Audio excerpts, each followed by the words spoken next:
Vamos conversar agora com o economista Ralph Encke. Está aqui com a gente nesta manhã. Vamos falar sobre PIB per capita aqui de Blumenau, porque recentemente o vereador Diego Nasato publicou preocupação, com a queda do PIB per capita aqui em Blumenau. O vereador divulgou que há 10 anos a média em Blumenau tinha 42% acima da média do PIB per capita e que em 2020 isso ficou 4% abaixo da média. E ele divulgou um vídeo mostrando preocupação com isso. Mas afinal, o que é PIB per capita? O que isso impacta e qual a importância disso, né?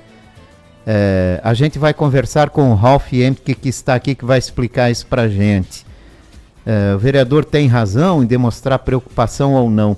Bom dia, Ralph. Obrigado aí pela participação. Bom dia, Jorge. Bom dia a todos os ouvintes da Itaberá. Vamos falar então sobre esse assunto, porque quando nós falamos em PIB, Produto Interno Bruto, é uma métrica, quando você compara de um ano para o outro, é uma métrica de crescimento. Crescimento econômico. Mas cresceu o quê? Vamos dizer assim, a renda, porque muitos confundem renda com PIB, então tem óticas que, na verdade, se comparadas, elas têm que ter um jogo de soma zero, ou seja, elas são equivalentes, mas tem a ótica do produto, o que se produz, tem a ótica do dispêndio, o que se consome, para onde está indo esse produto, se está sendo exportado, se está sendo importado, o que é consumo do governo, o que é investimento. Que investimento aí nessa ótica do dispêndio, ela se trata não daquele financeiro, que você faz uma aplicação, isso é só a intermediação. Trata-se exatamente do que nós chamamos de formação bruta de capital fixo, que é o que você agrega em máquinas novas, em equipamentos, tudo que vai gerar uma produção futura. Então, essa conta tem várias nuances. E a ótica da renda é aonde que essa renda é gerada, para onde ela vai. Vai para salários, vai para juros, vai para aluguéis, vai para dividendos, lucros. Então, isso tem que fechar desde quando qualquer extração feita na natureza, ela vai começar um processo de transformação. Então, essa transformação é o que gera uma coisa nova, em termos tanto de bens e serviços. Então, se você está falando de um bem, tudo começa com alguma extração da natureza. E há um processo de transformação. Então, por exemplo, quando você vende um carro usado, o que entra para o PIB? Entra o valor financeiro Não, esse carro já foi contabilizável como produto interno bruto lá no seu ano de fabricação. O que gera, por exemplo, é a comissão do revendedor, quer dizer, é a renda gerada através daquela transação. Uhum. Então, na hora de medir isso, vejam que a complexidade das contas nacionais não é fácil. E o que a gente tem que levar em consideração? Porque quando um parlamentar faz uma divulgação chamando a atenção de que houve uma queda da potência econômica de uma cidade, isso pode chamar muita atenção. Mas pode ter atrás disso uma ilusão também, Então a gente procura um profissional para que passe para a sociedade, a realidade da coisa, não a política da coisa. Sim, exatamente. Até porque nessas métricas e medições, você pode, escolhendo determinado ano ou comparativamente, induzir a um pensamento Exatamente. Que leve a uma conclusão. E para que a gente não seja induzido injustamente, eu chamei o senhor aqui para explicar. Primeiro, PIB per capita. Bom, aí é que nós falamos. Existe a primeira medição, que é PIB a preços correntes. Certo. Você compara, então a estatística mais disponível é quanto representa cada cidade dentro do ranking, por exemplo, do país, porque aí você está medindo os preços correntes que ocorreram naquele país, no país naquele momento, no estado, E aí você faz um ranking. Bom, como é que está a evolução relativa? Nesses últimos, desde 2001, passando pela década de 10, e até chegar na década de Agora. 20, que até nós temos estatística até 2022, até 21, mais revisado assim, dos PIBs municipais, O Blumenau ocupa a 4ª colocação no estado. E vem. Ou seja, mantém uma regularidade. Mantém uma regularidade. Já foi o 3º, mas sem dúvida, se a gente olhar as principais economias do estado, nós temos aí Joinville, que sem dúvida nenhuma devido à sua dinâmica, né, o tamanho, a representatividade de Florianópolis, né, são os municípios que normalmente estão no ranking. Itajaí. E aí vem o destaque, né? Quem evoluiu bastante nesses últimos anos? A cidade de Itajaí. Realmente foi bastante significativo, porque ela sempre tinha um ranking que ficava atrás de Blumenau e ela passa a ter uma importância aí. Por isso, o Blumenau, nesse quesito, ela cai uma colocação apenas, né? Uhum. Mas se você olhar o PIB per capita, o que é per capita? É você dividir todo esse PIB pelo número de habitantes, que normalmente também tem uma evolução, né? Então, você tem uma colocação que Blumenau, se eu vou pegar aqui a estatística, por exemplo, de 2010, por exemplo, 2010. Blumenau, qual era a posição estadual de Blumenau no ranking do PIB per capita? 20ª, certo? Mas qual era a primeira? Piratuba. Depois vem Itajaí, terceiro, Cordilheira Alta. Tá? Então, mas, Cordilheira Alta, alguns têm que procurar no mapa. Pois é, onde que nem fica sabia que existia, né? Exato. Então, quando você vê o que pode estar acontecendo quando você vai medir o PIB per capita municipal, você pode ter uma população muito pequena e ter uma empresa que esteja instalada lá, que vai contabilizar... Que gera uma arrecadação alta, né? Exatamente, né? Então, se você pegar também no caso do agronegócio, pegar o mapa do Brasil, ver os PIBs per capita mais altos, você vai encontrar nesse mapa, né, as regiões fortes, não São Paulo, né, mas sim regiões do Mato Grosso, né, Tocantins, Mato Grosso do Sul, que na verdade, o que está acontecendo? São regiões onde você tem um agronegócio bastante representativo em termos econômicos, mas uma densidade populacional muito baixa, né? E esse levantamento não significa que as cidades são as melhores, ou para se viver, para se trabalhar, que tem uma geração de emprego, ou coisa nesse sentido. Eu peguei, por curiosidade, a nossa posição Blumenau no PIB per capita em 2021, que eu consegui a estatística de 20ª cidade. Estamos lá. 73º colocado. Agora, o que aconteceu, né?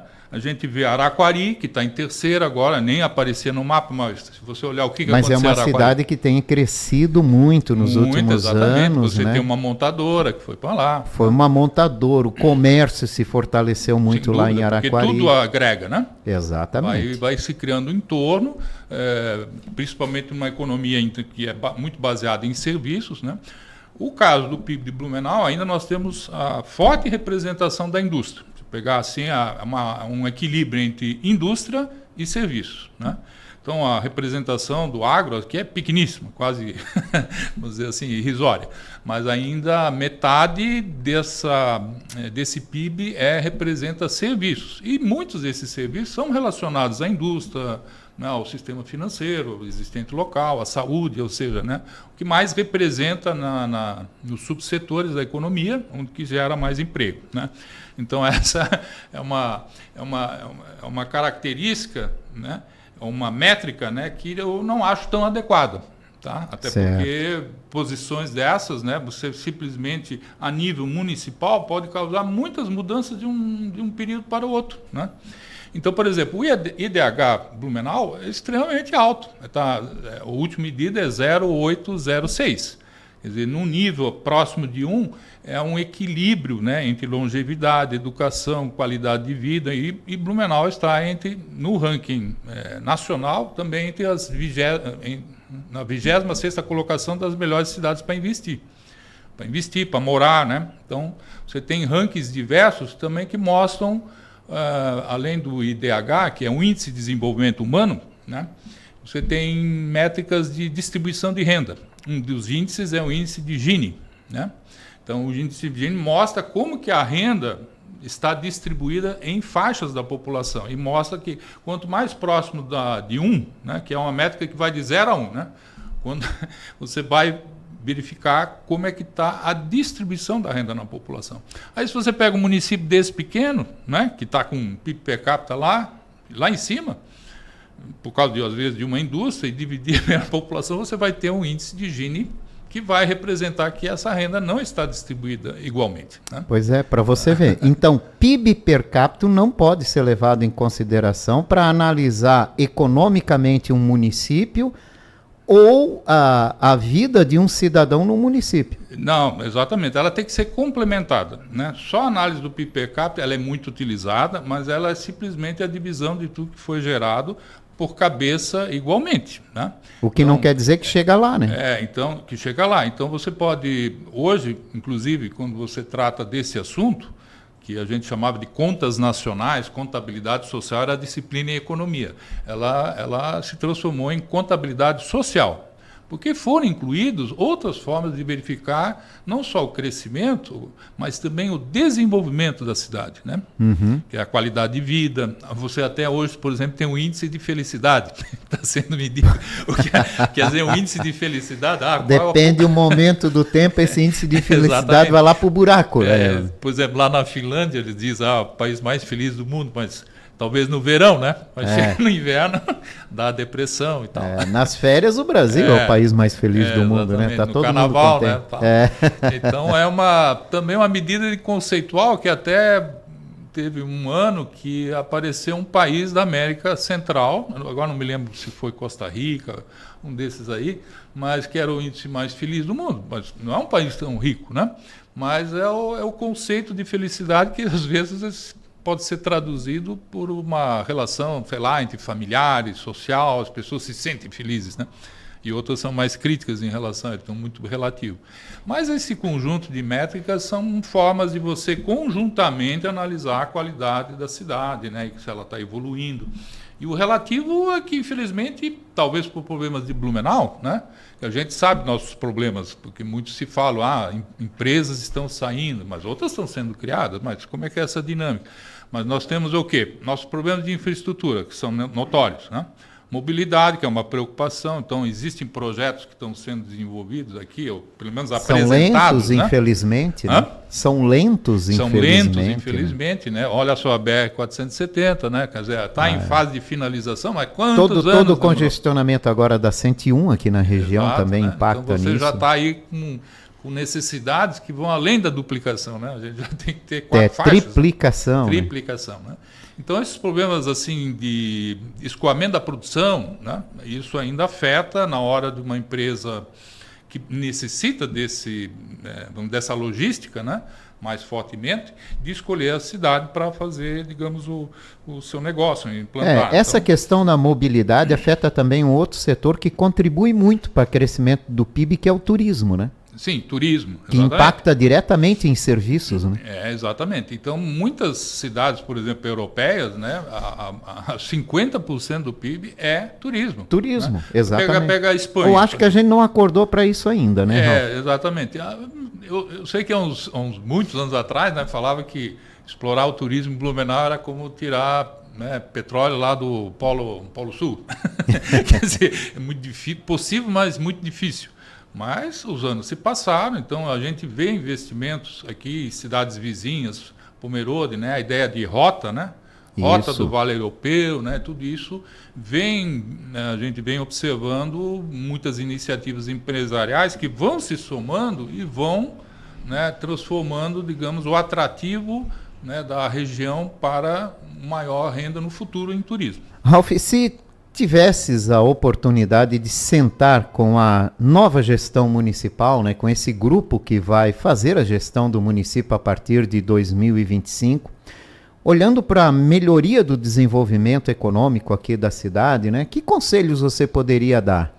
Bom, eu poderia dizer assim que alguns projetos que já foram apresentados aí em audiências, né, como os que vão melhorar nossas saídas estratégicas, né? Por exemplo, o prolongamento da Expressa, né? Que é da Via Expressa, que vai ligar, acho que vai ligar até mais ou menos a altura do posto da Polícia Rodoviária. Ali, inclusive, tem duas alternativas, né? Ou o Estado avança com o prolongamento, ou auxilia na triplicação e duplicação da Pedro Zimmermann. Exato, tem essas opções aí. Tem duas opções. Isso tem...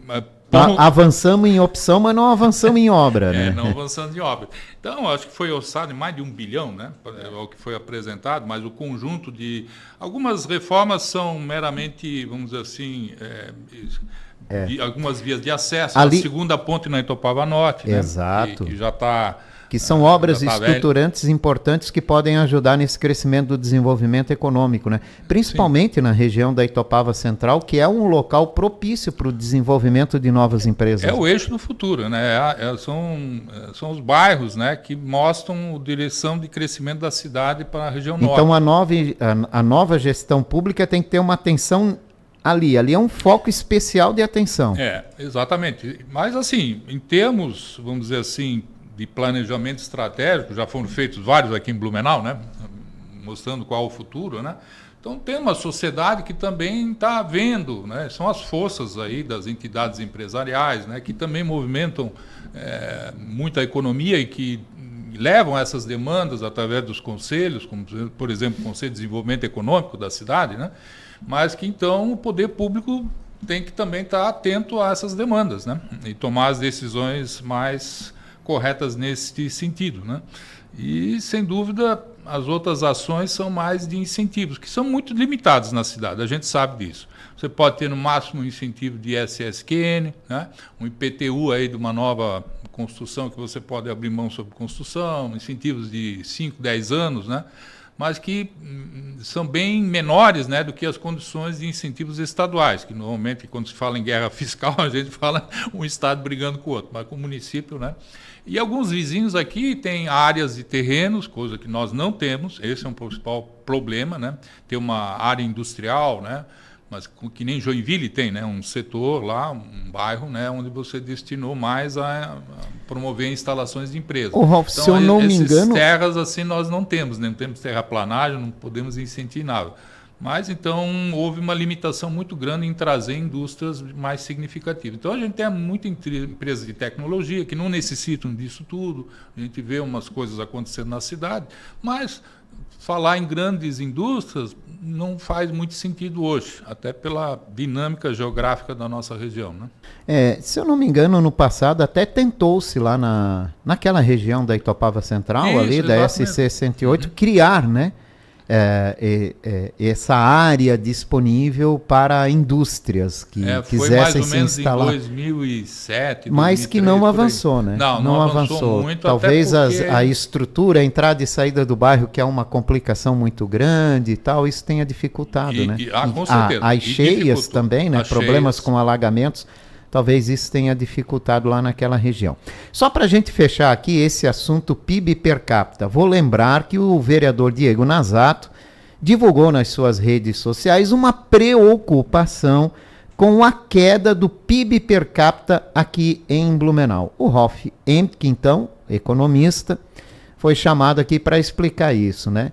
Não há razão ou motivo nenhum para preocupação, porque o desenvolvimento econômico da cidade continua regular durante os últimos anos, né? Oscila em crescimentos ou uma leve queda, e não há com que a gente se preocupar sobre posição de ranking de PIB per capita aqui em Blumenau, que nada mais é do PIB da cidade dividido pela população. Então, se oscila o tamanho da população, oscila o ranking que o município vai estar. O que não significa que essa população tenha mais ou menos renda, porque está no ranking tal ou ranking tal. Então não há preocupação com isso, né? 20ª colocação, digamos, né? Foi lá em 2000, depois passa para a 73ª, né?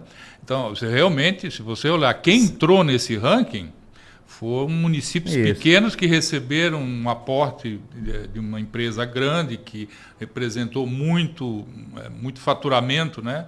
E por uma população pequena, então tem uma série de municípios e localizações, né? Que não influi no nosso dia a dia nada, né? Não vão chegar assim a trazer tanta preocupação, não por esse aspecto. Vamos para a notícia do dia, né? O pacote do governo federal de corte de gastos, que não agradou a muita gente, se não a maioria.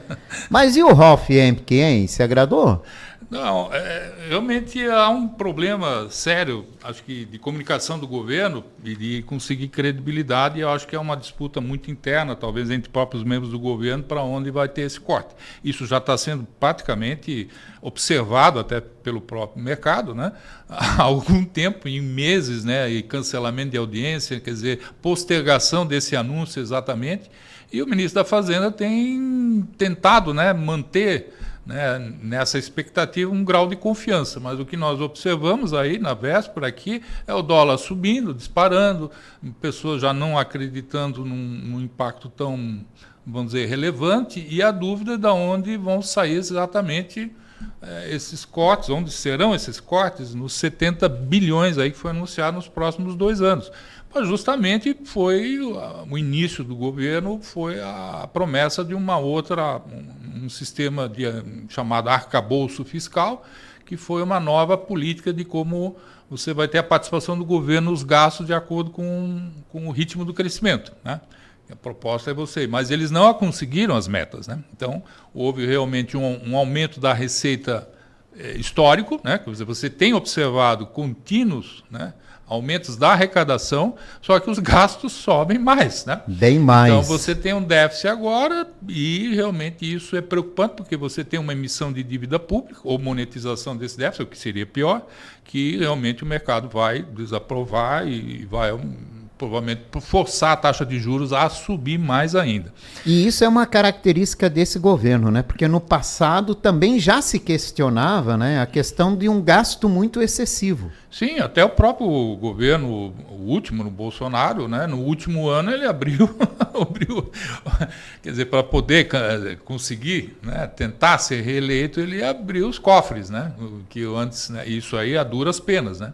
Então, aí depois de falar em herança maldita, sempre vem aquela conversa que, na verdade, não se consolidou em gastos menores, e sim aumentou ainda, né. Então, você tem pressão realmente do legislativo, aquelas emendas parlamentares, você fica com o governo refém, né, de vetos, de uma situação bastante difícil, né, para o governo atual em conter esses gastos.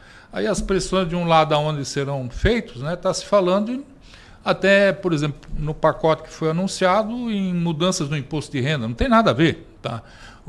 Mas foi colocado junto no anúncio, que é agora, na conversa de tributação sobre salários, os super ricos, né, de super ricos, criaram um corte de 50 mil reais, né, que seria a renda salarial, principalmente vinda também de outras fontes, que haveria um aumento, falam em mais 10% nessa tributação. E a isenção de uma faixa que vai até 5 mil. Tá, mas o que isso tem a ver com o Código de Gastos? Não tem muito a ver, porque trocar 6 por meia dúzia, como estão dizendo, só que é uma maneira, sei lá, ou de desviar a atenção, ou de dizer assim, não, nós estamos fazendo com justiça, né, privilegiando a população que ganha menos, né, e onerando isso que ganha mais. Mas isso não significa absolutamente nada para aquilo que nós esperamos, que é saber onde vai ter esses grandes cortes representativos. É que sempre se espera a diminuição da máquina pública, né? A diminuição desse custo que nunca acontece, né? Que não tem acontecido, né?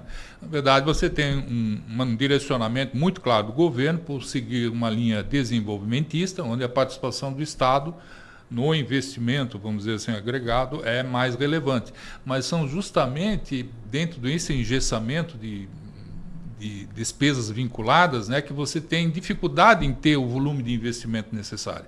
Vai fazer isso com estatais, com dinheiro público, tudo isso representa mais dispêndios, né? E você tem o problema da Previdência, que é o maior rombo que nós temos hoje. Estamos falando de uma reforma nova ainda, que pode vir. Então, nesse pacote tem uma reforma sobre a Previdência dos militares, né? Que Sim. Foi uma questão pontual que ficou de fora, mas você tem possivelmente mais reformas que podem ocorrer para diminuir, dado uma razão demográfica, né? Pessoas nascendo menos, envelhecimento da população, você vai ter um rombo que vai aumentar, né? E isso, com certeza, sinaliza que essa discussão E isso é uma tendência, né? É uma preocupação de governo futuro também, né? Exatamente. Muito mais de futuro do que no momento, né? Porque a mesma preocupação, pode ter impacto. A mesma preocupação que se tem aqui com a questão do equilíbrio financeiro do SBLU. Sim. Né? Aqui agravado ainda pela falta de repasse da Prefeitura e da FURB. Sim. que deixa ainda uma atenção maior com o futuro dos aposentados e pensionistas do governo municipal, né? Sim, exatamente. Então tem coisas que podem ser explicadas e outras que não podem ser explicadas, mas isso é assunto para outra entrevista. Porque vai longe. Vai longe. Porque vai longe. O certo é todo mundo fazer a sua parte, né? Quando alguém deixa de fazer a sua parte, como é o caso, aí começa a complicar tudo e temos que cuidar para não perder a mão da situação, né? No caso de Blumenau, esse é um problema de uma grande crítica que eu faço ao governo anterior, que foi justamente o não pagamento dos repasses e os contínuos pedidos de financiamento em volume muito extraordinário. Com a barriga, como a gente fala. Então, o SBLU não é banco, não é como falam, né? Não é fonte de financiamento, e isso compromete, inclusive, os nossos indicadores de quanto nós podemos aplicar esses recursos em aplicações mais rentáveis, né? Porque o vínculo de ter dívidas por parte do Estado, ou parcelamentos, nos deixa com menos recursos disponíveis e nos limita, inclusive, a bater metas, por exemplo, né? Eu faço parte do Comitê de Investimento e estou lá há anos, né? Mas então eu vejo, né, que temos que retirar recursos, às vezes, para complementar a diferença entre a receita de todas as contribuições dentro dos compromissos previdenciários, que são os pagamentos de aposentadorias e pensões. Essa conta nunca ensejou que nós retirássemos, a receita sempre foi maior do que a despesa, mas com os contínuos parcelamentos a coisa se inverteu, né? Então, a gente vai para um lado perigoso, foi tudo negociado, se perguntar se está sendo executado, não está tudo normal, mas foram mais de 100 milhões, né? E aí a gente compara com outros municípios, porque os outros municípios está tudo em dia, certo? Nós tivemos uma grave crise mesmo. E o que justifica isso? Que é o que chama a atenção, né? O que justifica isso? Realmente tem que se perguntar para outras pessoas que decidem certos gastos. Parece que virou um vício, né?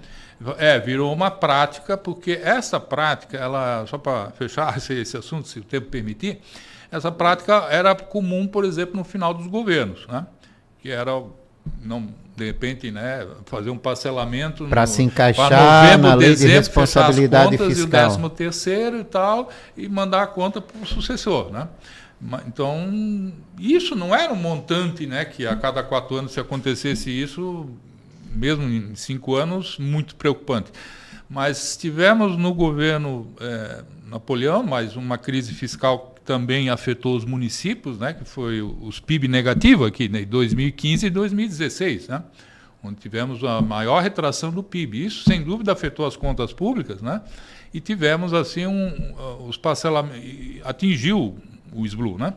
Então, houve um pedido de parcelamentos no meio do mandato do governo que se caracterizou. Mas depois, a coisa se normalizou. Então, não havia razão pela qual, né, houvesse tantos pedidos de parcelamento, sendo que os demais contas fiscais observadas, né, não ensejam que realmente nós tenhamos um problema para não pagar o compromisso previdenciário, coisa que está tudo normal nos municípios vizinhos.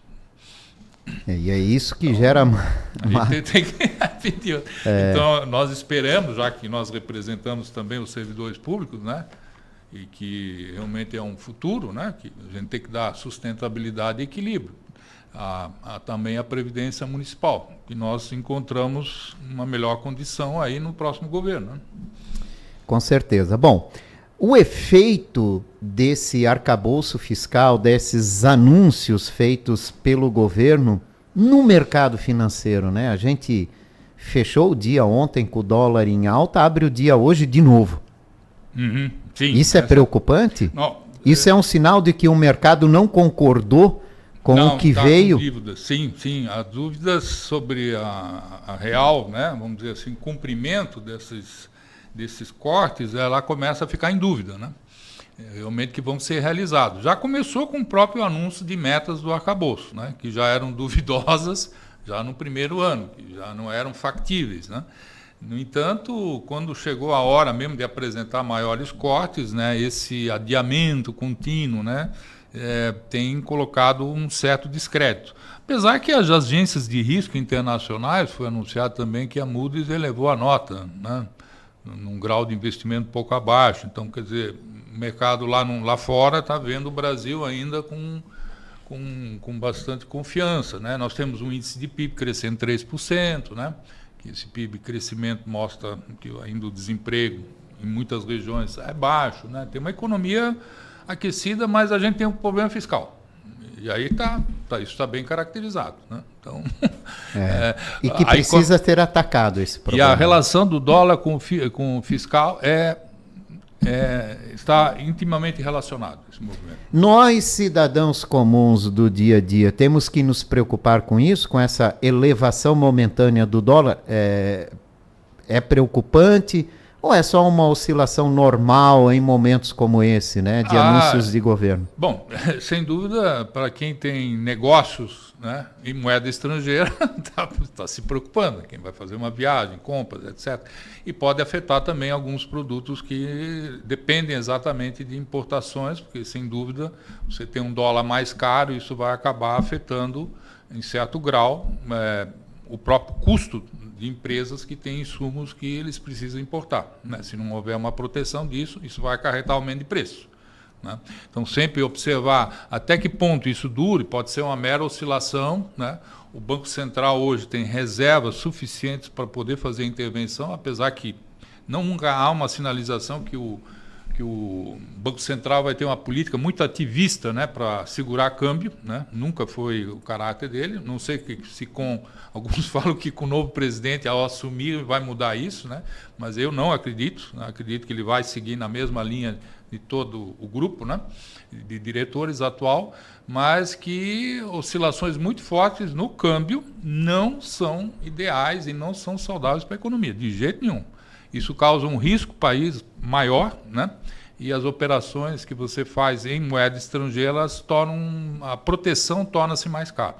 Então, espero que seja só uma fase, mas estamos atentos e preocupados também. Essas medidas também do governo visam baixar os juros, né? A Selic, conseguir baixar o juro, a taxa Selic, e regular a inflação. A curto prazo, isso seria possível? Se, por exemplo, você conseguir sucesso aí, tentar contornar toda essa dúvida desses cortes, né, você vai ter, consequentemente, uma situação nos próximos meses, futuro, que já vai sinalizar a possibilidade realmente de você ter índices nesses ativos, vamos dizer assim, mais especulativos, né, como o dólar pode acontecer, que haja um recuo disso, e é o que esperemos, né? Agora, quanto à inflação das metas, ainda estamos dentro dos parâmetros que o mercado espera, mas quase em cima da meta. Então, no limite. No limite da meta. Então, isso também não é tão confortável assim como você estivesse no centro dessa meta, né? E, então, a preocupação com a inflação, que logicamente, se a inflação dá mostras de poder de ter uma aceleração, você não vai ter baixa de taxa de juros. Infelizmente, não é essa metodologia, quer dizer, a estratégia, né, que sempre foi bem sucedida no combate à inflação, né, que é via o canal da taxa de juros, coisa que é extremamente criticada pelo governo, mas você tem que ver que ferramenta necessária.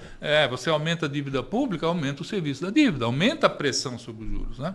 Então, sem dúvida, não há solução que não seja a contenção de gastos do parte do governo que extrapolou o seu limite. Ralph Henke, obrigado pela participação. Prazer, bom dia para todos aí. E um 2025 mais equilibrado economicamente para todo mundo. Espera, né? Ralph Henke, economista, professor da FURB, conversou com a gente aqui nesta manhã.